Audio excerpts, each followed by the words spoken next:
Bien, que Dios les bendiga, hermanos. Vamos a comenzar el estudio. Ya pasamos el estudio del tabernáculo, ¿verdad?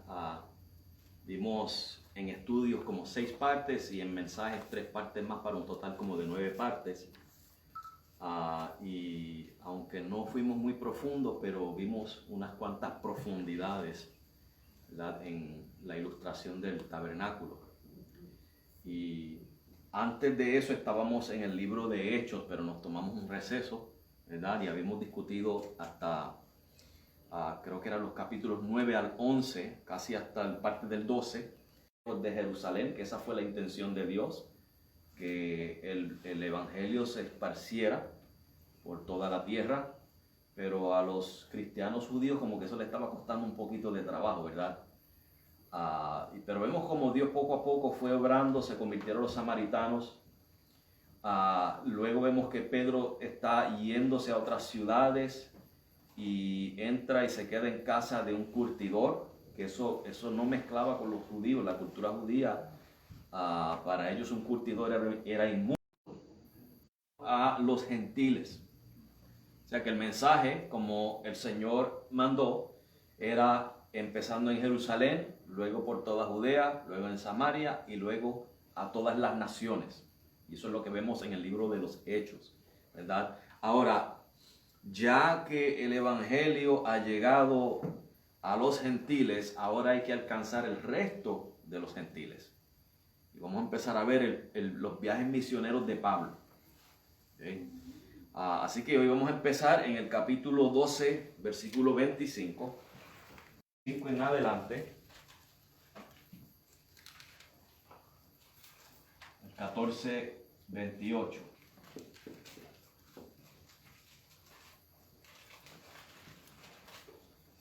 El primer viaje misionero de Pablo. We're going to Acts chapter 12, verse 25 to 14:28. Paul's first missionary journey.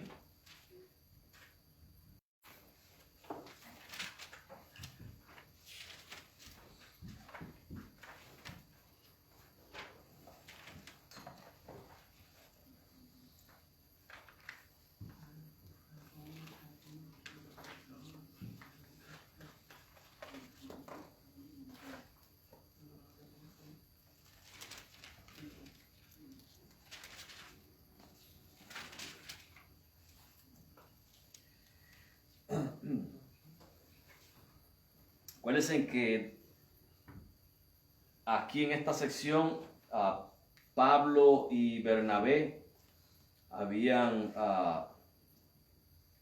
ido a Jerusalén, ¿verdad?, a llevar una ofrenda a los santos en Jerusalén. Y vamos a leer entonces desde el 25, 12:25, y dice: y Bernabé y Saulo, habiendo cumplido su ministerio, regresaron de Jerusalén, llevando consigo a Juan, el que tenía por sobrenombre Marcos, Juan Marcos. ¿Okay? Este mismo fue el que escribió el Evangelio de Marcos. Y dice, vamos a continuar leyendo en el capítulo 13 hasta el versículo 13. Había entonces en la iglesia que estaba en Antioquía ciertos profetas y maestros, Bernabé y Simón, el que se llamaba Níger, y Lucio Cireneo, y Manaén, que había sido criado con Herodes el tetrarca, y Saulo. Ministrando estos al Señor y ayunando, dijo el Espíritu Santo: separadme a Bernabé y a Saulo para la obra para la cual los he llamado. Y habiendo ayunado y orado, les impusieron las manos y los enviaron. Así que ellos, enviados por el Espíritu Santo, descendieron a Seleucia, y de allí navegaron a Chipre, y llegados a Salamina predicaban la palabra de Dios en las sinagogas de los judíos, y tenían también a Juan en el ministerio. Y habiendo atravesado la isla hasta Pafos, hallaron a un hombre hechicero, falso profeta judío llamado Bar Jesús, el cual estaba con el procónsul Sergio Paulo, varón prudente. Este, llamando a Bernabé y a Saulo, deseaba oír la palabra de Dios.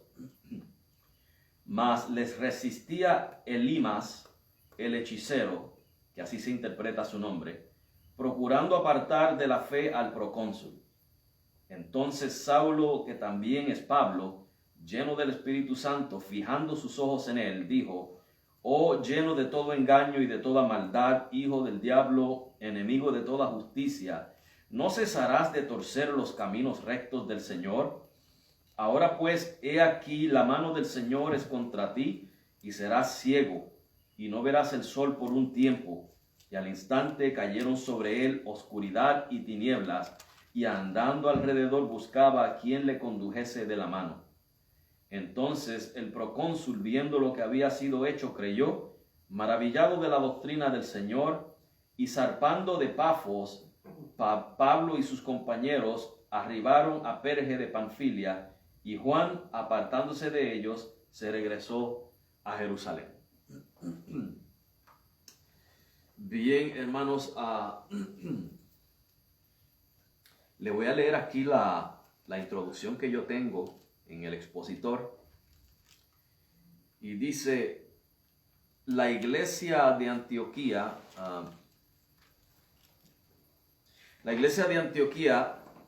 fue una iglesia de inicios. La primera iglesia mencionada en Hechos que testificó a los gentiles en su propia ciudad. Y la primera que envió sus propios misioneros al mundo. Por eso esta iglesia era una iglesia misionera.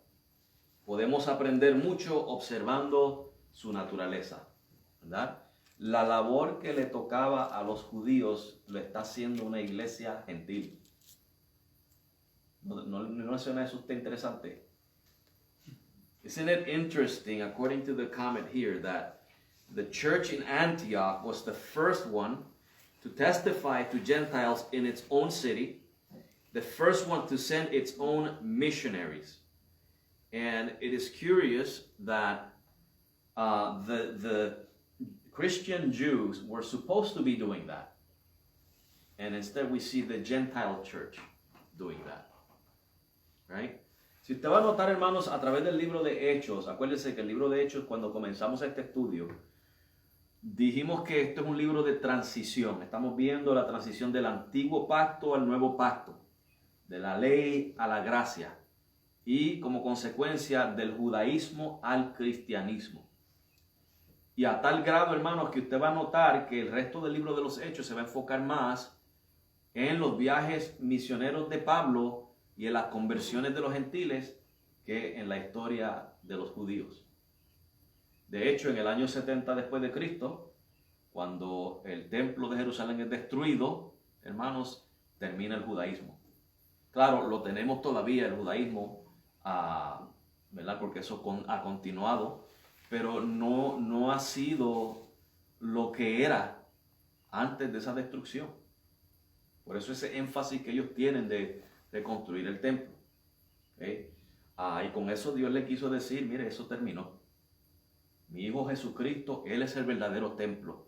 Él es el verdadero sacrificio. Él es el sumo sacerdote. Judaísmo es básicamente una blasfemia contra Dios. Construir ese templo nuevamente es una blasfemia contra el Señor Jesucristo, ¿verdad? No que yo me oponga a que ellos lo construyan, pero tampoco le voy a aportar a que lo construyan, porque estaría aportando a una blasfemia. ¿Okay? Lo que ellos decidan hacer, eso es cosa de ellos, ¿verdad? Se la van a tener que ver con Dios. Pero estamos notando, hermanos, que Dios le está dejando saber a Israel: este es mi misión. Esto es lo que yo quiero, ¿verdad? Ya esto no está centralizado en un pedazo de tierra conocido como Israel. Jesucristo es nuestro Israel. En Jesucristo nosotros somos israelitas. ¿Okay? Ese es el mensaje que nos está dando la Biblia. Y no estoy predicando la teología de reemplazo que dicen por ahí, ¿verdad? Yo reconozco que hay una nación de Israel. No estoy predicando una teología de reemplazo, tampoco. Es que sencillamente el apóstol Pablo dice: nosotros somos la verdadera circuncisión, circuncidados en el corazón. Yeah. So what we're seeing here is a transition. We see a transition from the law to grace, from the Old Testament to the New Testament, and from Judaism to Christianity. So that's what we're seeing here in the book of Acts.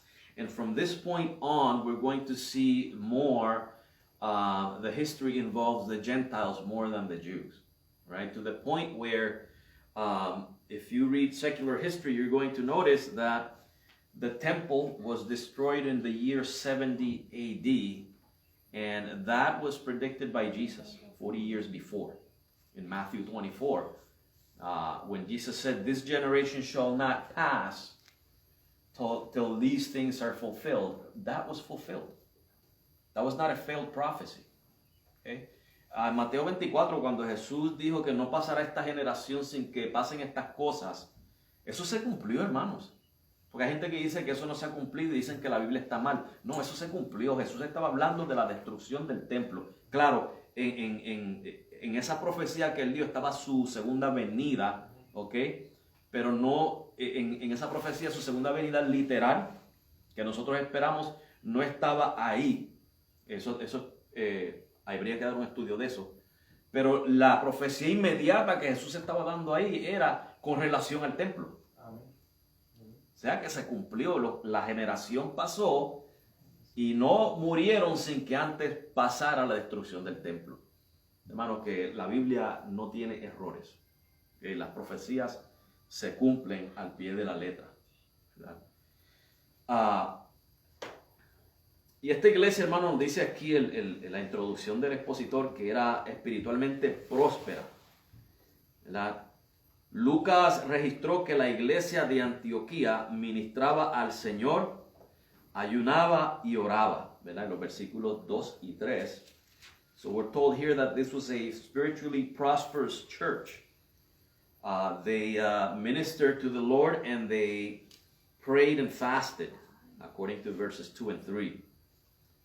Y dice que el uso de la palabra Señor en el versículo 2 denota tanto la idea de amo como deidad. O sea que ellos están refiriéndose al Señor Jesucristo tanto como nuestro dueño como nuestro Dios. Okay? So the word Lord here is being used in the sense of Jesus not only being our master or owner, our Lord, but our God also. So it has that connotation also. Porque esta iglesia, hermano, se dio cuenta de que Jesús es Señor y que es su dueño. This church knew that Jesus is our Lord and our Master. ¿Verdad?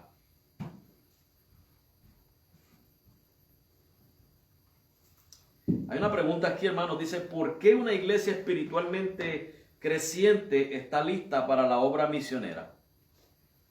¿Qué usted cree, hermanos? Una iglesia creciente, ¿por qué está lista para la obra misionera? Porque tiene la capacidad de poder expandirse. Ya. Tiene esa capacidad, ¿verdad? Tiene ese deseo también. Se ve que hay un deseo. Porque habla de la iglesia, asumo yo que cuando habla de la iglesia creciente, no habla, asumo yo que no está hablando necesariamente de números, sino de la capacidad de los miembros para poder, en su capacidad de poder comprender las escrituras, asumo yo. El crecimiento espiritual, o sea, no el crecimiento necesariamente en número, como dice, la calidad, no la cantidad. Aunque es posible que la cantidad también estuviera aumentando. Exacto. Pero esa cantidad sería importante si no hubiera una calidad espiritual. No. ¿Qué importancia tuviera entonces? ¿Verdad? Una iglesia que crece en números, pero en su espiritualidad está neutral o muerta, pues no tiene sentido, ¿verdad? No tiene sentido. So this church was spiritually capable of the missionary work. So it was capable of missionary work. And as Carlos was saying, not because of necessarily a growing number, quantity, but because of its growing quality. It was growing qualitatively. Okay, so that was one thing that this church had, was its spiritual quality. Entendía al Espíritu Santo. nos dice aquí, ¿verdad? Otra indicación de la salud espiritual de la iglesia era que sus miembros entendían al Espíritu Santo. Sabían que el Espíritu dirigía y daba poder a su ministerio. Observa que en referencia al envío de Saulo y Bernabé en Hechos 13:3, Lucas declaró, los despidieron, pero después en Hechos 13:4 explica que el Espíritu Santo los había enviado. La iglesia de Antioquía tenía una relación íntima con el Espíritu y dependía de él. So, we see two things here. One of them is that the church sent Paul and Barnabas, but it also says that the Holy Spirit sent them. Okay? So the church was not acting on its own, it was acting under the guidance of the Holy Spirit. Luis. Sí, yo siempre comparo el proceso misionero semejante a cuando padres sanos engendran hijos sanos. Porque una iglesia neófita, una iglesia que no es sana, próspera espiritualmente, engendra personas con error. Sí, exacto. Eso es una buena analogía. Un padre sano cría un hijo sano, ¿verdad? Le enseña al hijo sus principios, sus valores, sus morales. Lo mismo sucede con una iglesia sana. Una iglesia que tiene sana doctrina, que está guiada por el Espíritu Santo a través de su palabra, no a través de pensamientos subjetivos, a través de la palabra de Dios, que el Espíritu Santo la guía, va a ser una iglesia saludable y sus miembros van a ser miembros saludables. Estamos hablando en el sentido espiritual, ¿verdad? Salud doctrinal, salud espiritual, ¿okay? Eso es lo que vamos a ver. Brother Luis just gave a good analogy about how a sound father will bring up sound children. Okay, same thing with the church. A church that practices sound doctrine, that is guided by the Holy Spirit, is a sound church, and their members will be sound. Okay, so it's the same principle. Y esto, hermanos, los capacita para ser misioneros, porque no van a ir a plantar iglesias de menor calidad espiritual. Van a plantar iglesias con la misma intención de que crezcan en esa calidad espiritual. Okay, so a church that has a growing spiritual quality will send missionaries with that quality and with that in mind, of planting churches with that same spiritual quality in mind, of raising members that will grow spiritually. Esa es y esperemos en el Señor, ¿verdad? Que nosotros seamos un ejemplo también de eso.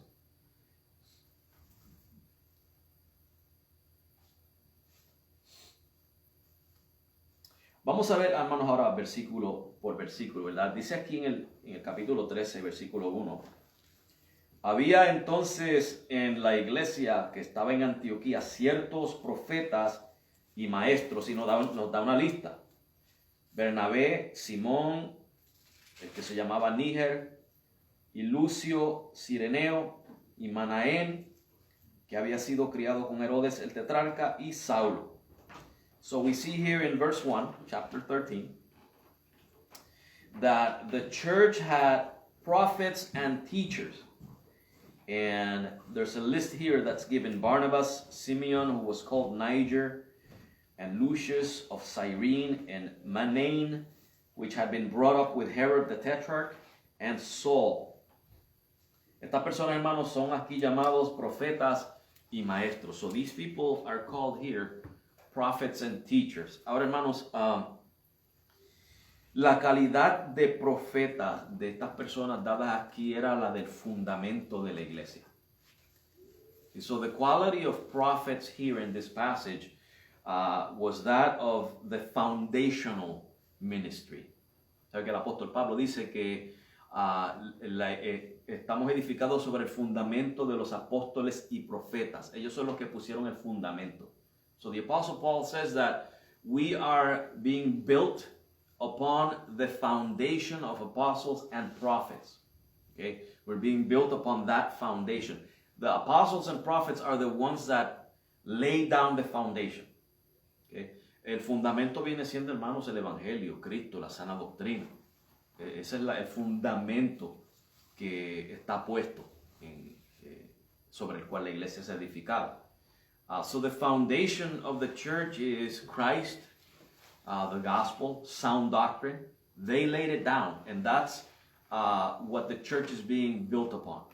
Okay? Una iglesia, hermanos, que tiene como fundamento las enseñanzas de la Biblia, va a edificar bien, va a crecer bien. A church that has as its foundation the teachings of the Bible is going to grow well. It's going to be built correctly. Okay? Usted sabe, hermano, que cuando una casa de lo que depende de un fundamento, un edificio, ¿verdad? La comparación que hizo Jesús de el hombre que construyó su casa sobre la roca y el que la construyó sobre la arena. ¿Qué pasó ahí? Fundamento, clave. El fundamento era clave ahí. El que la construyó en la arena tuvo ¿qué? Pérdida. Gran pérdida. Se le cayó toda su casa, la perdió.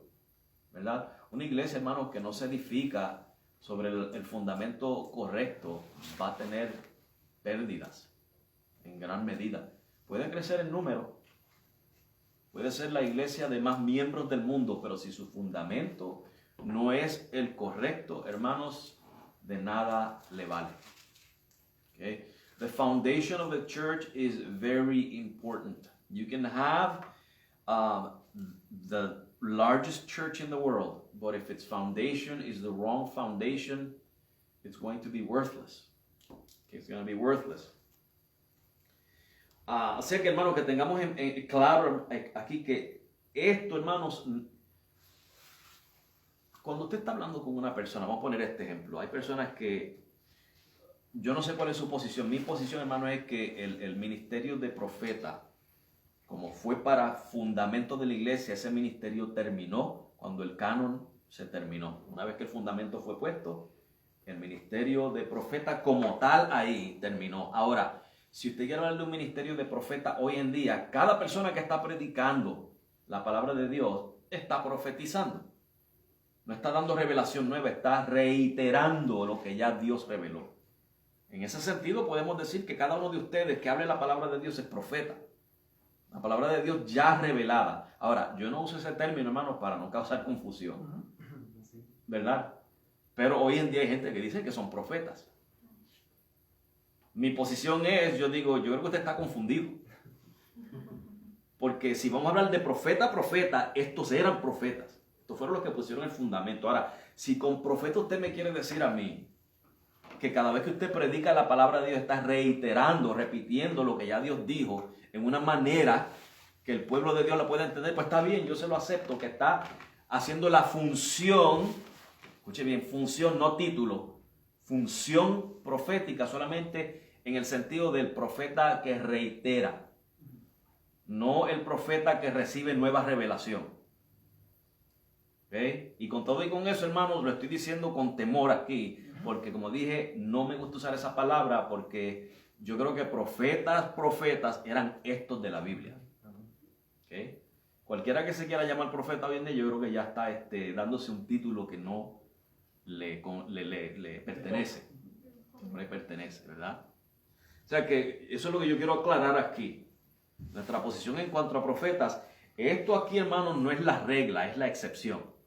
Hay gente que inmediatamente se van a estos versículos y dicen, ves, la Biblia habla de profetas, sí habla de profetas, por supuesto que sí, pero no dice que tú eres profeta. El hecho de que Noé construyó en arca no quiere decir que tú eres Noé. Es lo mismo con un Mesías. Es un Mesías, hay un solo Mesías. Exacto, no exacto. O sea, no es que va a haber un Mesías ahora, otro Mesías. Exacto, o sea, el hecho de usted puede ser el mejor pescador y el mejor navegador en bote, pero eso usted no lo hace un Noé. Entonces, hermano, hay cosas que son en la Biblia específicas, ¿ok? Le hablan a usted, pero no hablan de usted. ¿Entiende ahí las palabras, verdad? Le hablan a usted, pero no hablan de usted. Hay cosas que sí hablan de usted y de mí, pero hay cosas que no. Ahí es donde hay que tener cuidado, hermano, ¿verdad? Porque tomar un versículo para justificar algo sin hacer una buena exégesis del versículo, analizarlo bien, ver el contexto, analizar el contexto histórico, cultural en el cual estamos leyendo, hermano, nos puede llevar a eso nos lleva a divisiones y controversias, ¿verdad? Y eso es lo que queremos evitar. Se supone que la palabra de Dios nos una, no nos divida. ¿Okay? Pero eso es lo que yo quiero que notemos, hermanos, que ellos, estos eran profetas en el sentido de que ellos estaban recibiendo la revelación de Dios para poner el fundamento. Este fundamento que usted y yo tenemos ahora, la palabra de Dios, el Nuevo Testamento completo, ya canonizado, ese es el fundamento. Sin ellos no tuviéramos Nuevo Testamento. ¿Verdad, Luis? Sí, yo iba a mencionar que, como dice la palabra, que dice que sigamos a lo que contribuye a la mutua edificación. Entonces, si tenemos este problema de revelaciones y demás, y si dice en la palabra que sea maldito el que traiga un nuevo evangelio, pues mira, vamos a limitarnos a lo que ya está escrito. Exacto. ¿Cuál es el punto? Ya. Y ese es el problema, hermanos, que cuando usted comienza a ver supuestas profecías, que personas que supuestamente están profetizando, o que Dios les reveló, o que Dios les dijo, eso es subjetivo. Y por lo menos en la Biblia un profeta podía respaldar lo que decía con prodigios y milagros, y maravillas. El apóstol Pablo dice que su apostolado había sido confirmado con prodigios, milagros y maravillas. Y usted sabe que uno de estos milagros que Dios le concedió a los apóstoles hacer fue hasta resucitar muertos. El apóstol Pedro lo hizo, el apóstol Pablo lo hizo. Ellos resucitaron muertos. Elías en el Antiguo Testamento, Eliseo, ellos podían hacer esos milagros que Dios les había conferido a ellos ese poder para hacerlo. Una persona que quiera venir con profecías hoy en día, hermano, ¿te ha resucitado algún muerto alguna vez? ¿Verdad? Ajá, Gerardo. Nosotros hemos pasado una experiencia, por lo menos mi familia es una religión espiritista y como mezclar con papalao y esto, y ¿qué pasa? Parte de mi familia pues son bien devotos, pero devotos a las dos cosas, a Dios y supuestamente a Dios, supuestamente a esa religión. ¿Qué pasa? Una vez pasé esta experiencia en donde vino una persona, a una tía mía, y le dijo, usted parece que una buena cristiana. Y ella estaba en una actividad y ella empezó a hablar lengua. Ella empezó a, más o menos, a predecir el futuro y lo que la persona había pasado. Y la otra persona dijo, en otras palabras, pues aquí hay una profeta, o sea, hay una persona de la iglesia, wow, qué chévere. Y mi tía le dijo, yo no soy cristiana. Yo soy espiritista. Es que eso estamos viendo. Y hablaba me habla lengua y igualito. Es ahí donde yo, desde joven, yo veía estos eventos y yo decía, no hay nada diferente. Tiene que haber una distinción, algo que usted no tenga dudas. Sí. ¿Entiende? Y a mí era igual. Sí. Yo veo estos eventos joven y ya con la experiencia que he tenido de mi familia, decía, no hay nada diferente. No. Decía, no hay nada diferente. No, si no se diferencia de lo que no es divino, de lo que no es de Dios.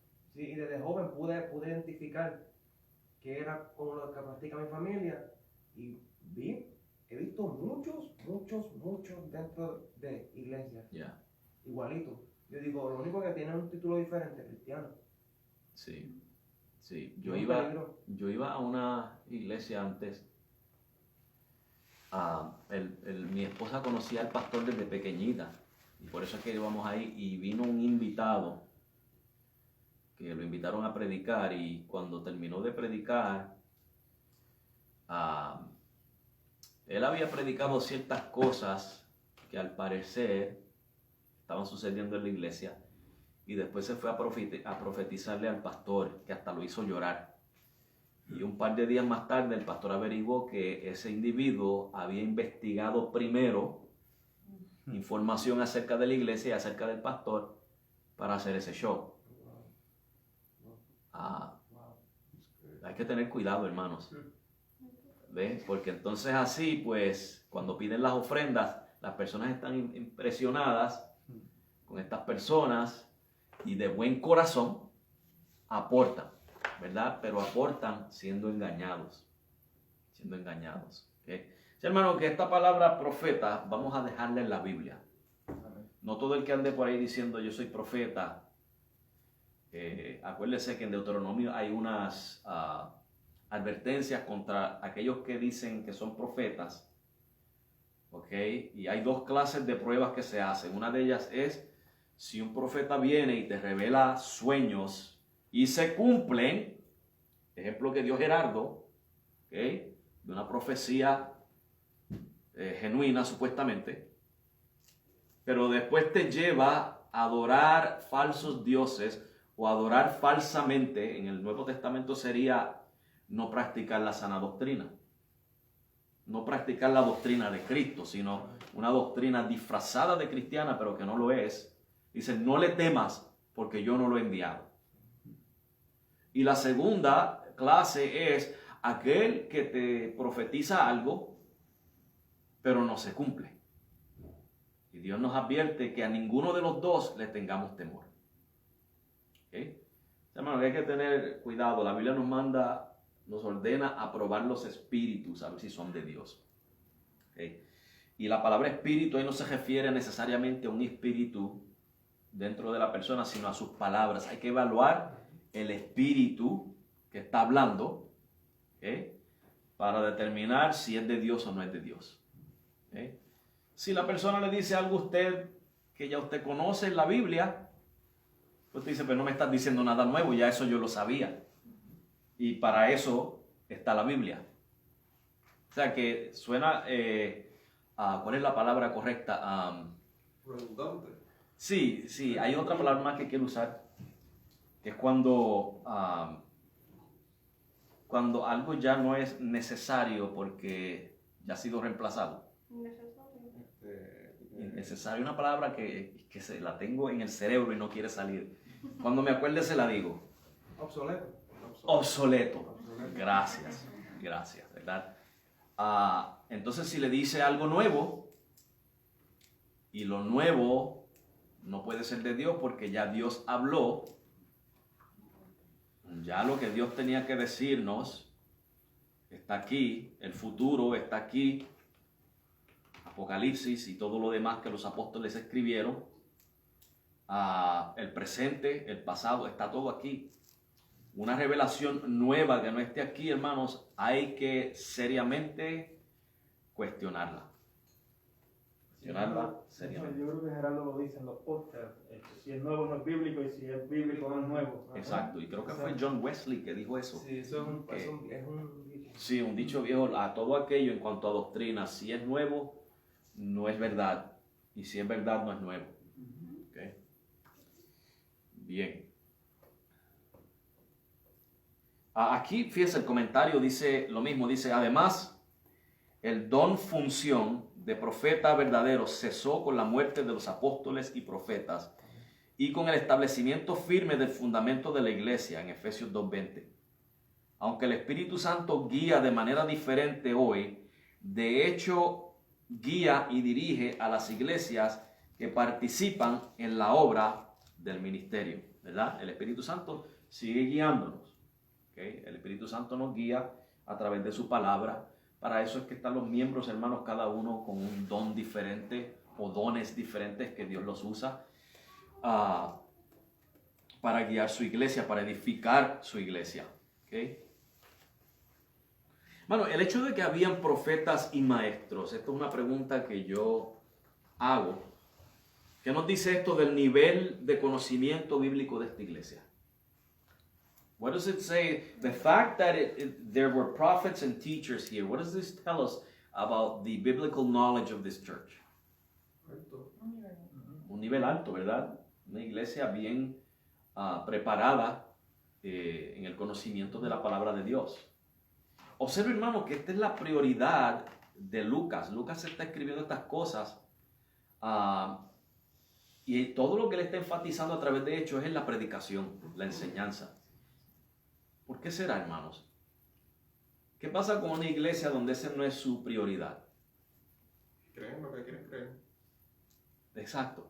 Y se enfocan en otras cosas. Le dan más énfasis a, vamos a suponer, la música quizás. Lógica, emociones. Sí, sí. Ellos van a adorarse a sí mismos. No estoy hablando de todas las iglesias, pero muchas de ellas si no me dan este tipo de música, el Señor no está ahí. Si lo dicen que si no cantan como ellos hacen y no hacen danza, en la iglesia aburrida. Exacto. Pero entonces ellos no van a adorar a Dios, ellos van a adorarse a sí mismos. Porque ellos quieren ser emocionados. Ellos quieren exaltar sus emociones. Y yo no tengo nada en contra de las emociones, pero a mí los himnos me emocionan. Estos himnos bonitos que nosotros cantamos, hermano, ¿no le dan a usted un sentido de alegría, de gozo, de paz, a veces hasta de llorar? Hermano, porque eso lo hace la música con uno y lo hacen las palabras del himno y todo eso. Pero el asunto es qué tipo de emoción estamos buscando. ¿Es el tipo de emoción que encuentro en el nightclub?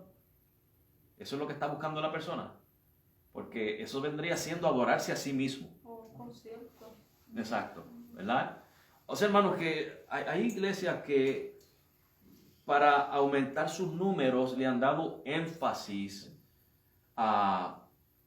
le han dado tanto énfasis a otras cosas que no son necesariamente la palabra de Dios. Y aún muchas de ellas, cuando usted los oye predicando, hermanos, no es palabra de Dios lo que predican, es su propia biografía. Prendan la radio en ciertas emisoras para que vean. Muchas de estas personas lo que hablan, y me gusta como le dice el pastor Miguel Núñez, el yo, el mi y el me. Yo hice, yo estuve, yo aparecí, a mí esto, a mí lo otro. Y el mensaje se va en la biografía de la persona. Lo que yo hago, lo que yo hice, lo que voy a hacer.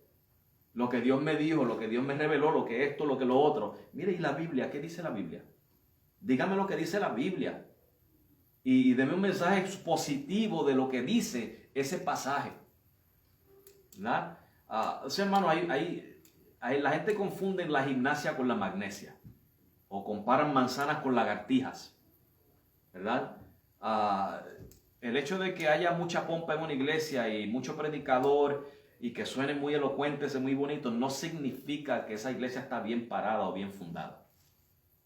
Esta iglesia de Antioquía estaba bien fundada.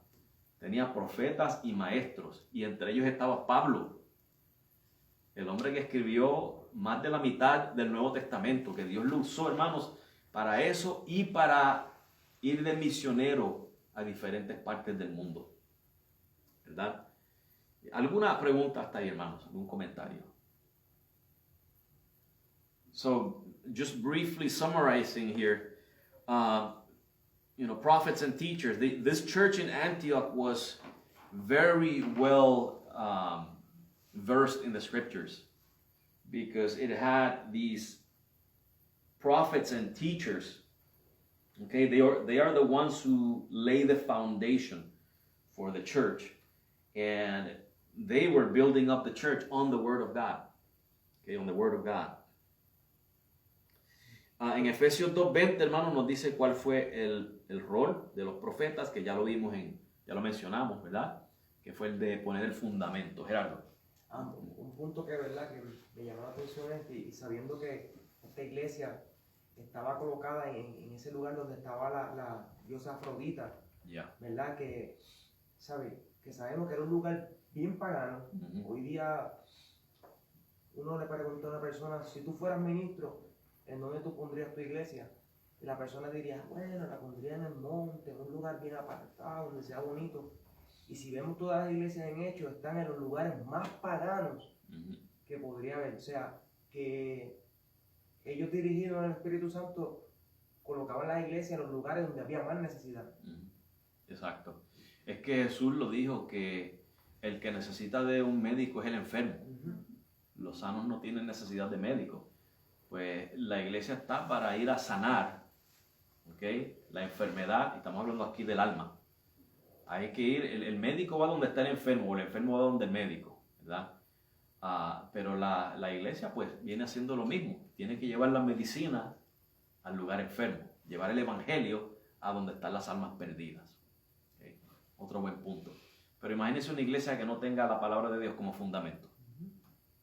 Puede que los atraiga, ¿verdad?, con palabrerías y cosas, pero ¿qué va a ser? ¿Una iglesia santa o una iglesia mundana? Esa es la pregunta, ¿verdad? Cuando no se funda en la palabra de Dios, ¿va a ser una iglesia santa o una iglesia mundana? ¿Okay?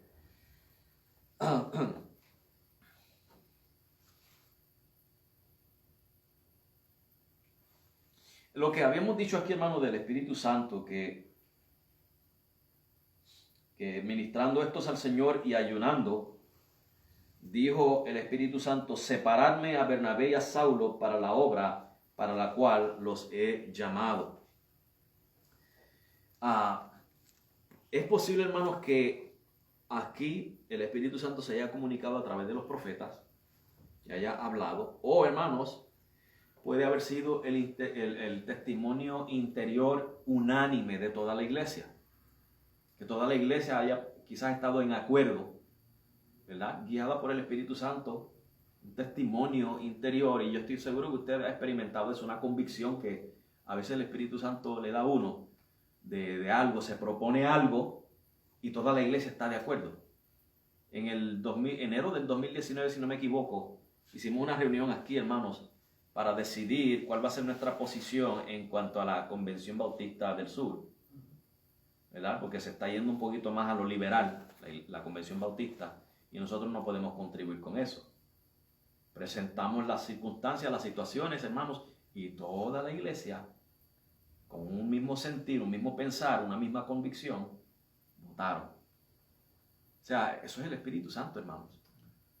¿Verdad? El Espíritu Santo es el que hace eso. Es posible que haya sido de esa manera, que se haya presentado una proposición. ¿Por qué no enviamos al apóstol Pablo y a Bernabé? ¿Por qué no los enviamos a ellos? Y la iglesia quizás, consultando y en oración y en ayuno, como dice ahí, pues todos tenían ese mismo pensar. Es posible que haya sido eso, ¿verdad?